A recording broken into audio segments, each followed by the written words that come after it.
Spoken English में आज हम आपको बताएंगे अर्ली मॉर्निंग।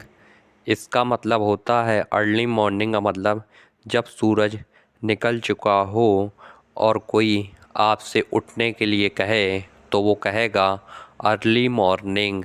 जैसे कि आप किसी को उठाना चाहते हैं और आप कहें कि उठो सुबह हो गई है, तो इसको स्पोकन इंग्लिश में कहना अर्ली मॉर्निंग। जल्दी उठने को अर्ली मॉर्निंग कहते हैं। जल्दी सुबह को स्पोकन इंग्लिश में अर्ली मॉर्निंग कहते हैं। आप याद कर लीजिए, स्पोकन इंग्लिश में जल्दी सुबह को अर्ली मॉर्निंग कहा जाता है। Early morning, early morning.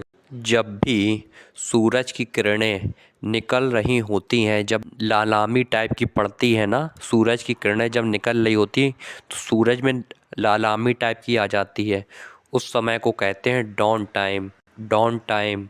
आपसे अगर कोई उठने को कहे तो अगर वो स्पोकन इंग्लिश में डॉन टाइम कहेगा तो आप समझ जाइएगा कि सूरज की किरणें निकल चुकी हैं और वो स्पोकन इंग्लिश में कहना चाहता है डॉन टाइम। DAWN TIME। उठने का समय हो गया है। सूरज की किरणों की लालामी पड़ रही हो, उसको स्पोकन इंग्लिश में कहा जाता है dawn time. Dawn time. Afternoon. Noon का मतलब होता है दोपहर का समय। नून यानी कि दोपहर का समय।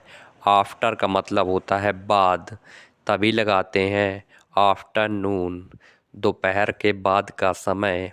जैसे 12 बज चुके हों और आपको अपने सीनियर को विश करना हो तो आप कहेंगे good noon sir, good noon madam. आप आफ्टर का इस्तेमाल कम करिएगा क्योंकि उस टाइम पे आफ्टर पूरा नहीं होता है। जो अमेरिकन और यूके के लोग होते हैं वो ज़्यादातर गुड नून का इस्तेमाल करते हैं। Good noon sir, good noon madam. अगर ये समय 12 बजे से 3 बजे तक या 2 बजे तक कहा जाता है, 12 PM से 2 PM तक ये कहा जाएगा good noon sir, good noon madam. अगर 2 बजे के बाद अगर आपको किसी को विश करना हो तो आप कह सकते हैं good afternoon sir, good afternoon madam. UK में गुड आफ्टरनून बहुत कम कहा जाता है, गुड नून का इस्तेमाल ज़्यादा किया जाता है।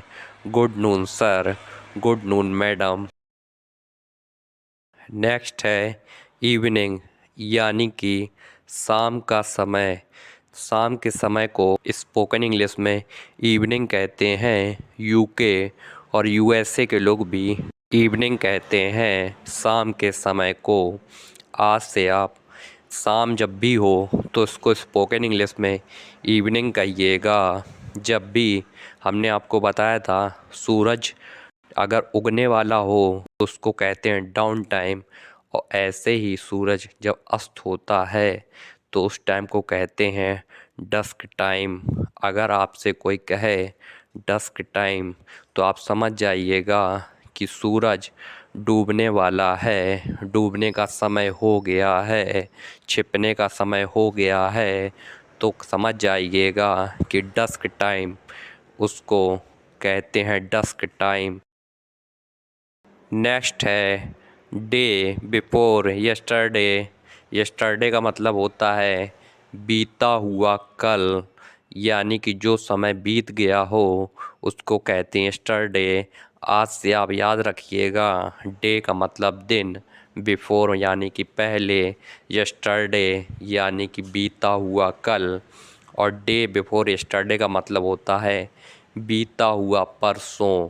यानी कि कोई आपसे कहे मैं परसों के दिन आपसे मिला था, यानी काम हो चुका था, मतलब डे बिफोर यस्टरडे। तो स्पोकन इंग्लिश में बीता हुआ परसों को कहते हैं day before yesterday. Day before yesterday. बीता हुआ कल को कहते हैं यस्टरडे। नेक्स्ट है डे आफ्टर टुमारो।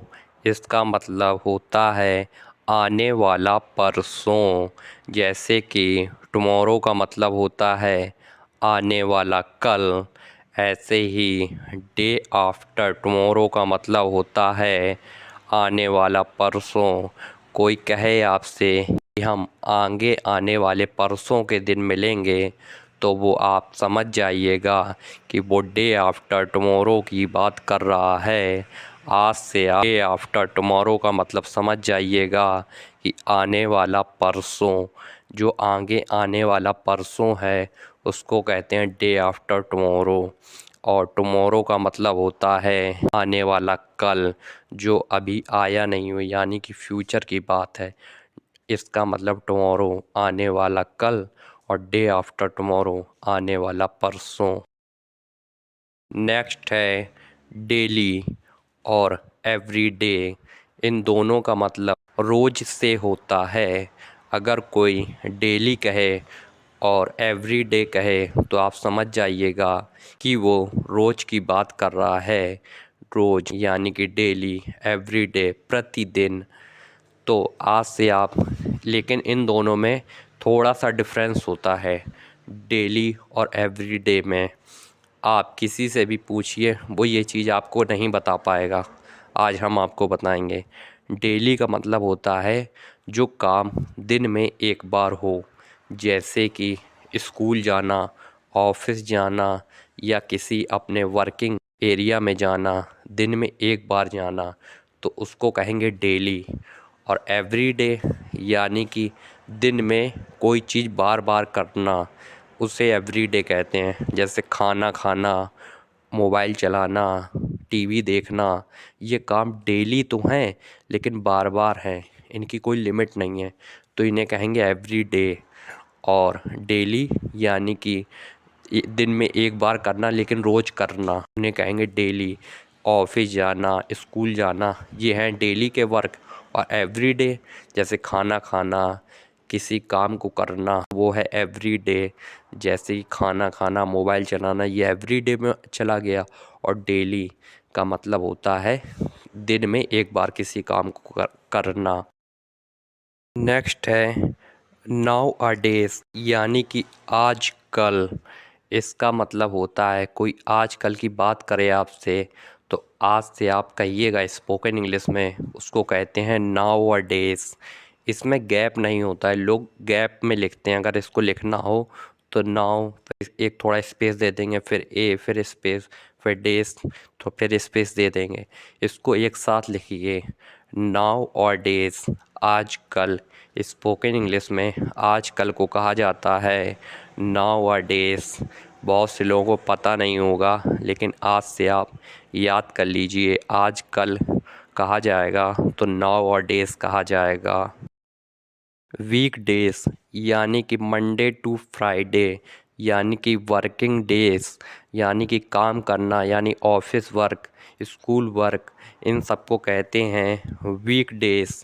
और वीकेंड्स का मतलब होता है जिस दिन, जैसे कि फ्राइडे और सैटरडे, यानी कि वो दो दिन जो सप्ताह की आखिरी में आ जाते हैं, उन्हें कहा जाता है वीकेंड्स। इसमें फ्राइडे, सैटरडे और संडे तीनों शामिल रहते हैं वीकेंड्स में। तो लोग कहते हैं ना, चलो वीकेंड्स में पार्टी करते हैं, तो ये सप्ताह के आखिरी दिन यानी फ्राइडे, सैटरडे और संडे की बात होती है, वो कहते हैं वीकेंड्स। उन्हें कहते हैं weekends. Thank you, you are watching this video. Please like, share and subscribe to my channel.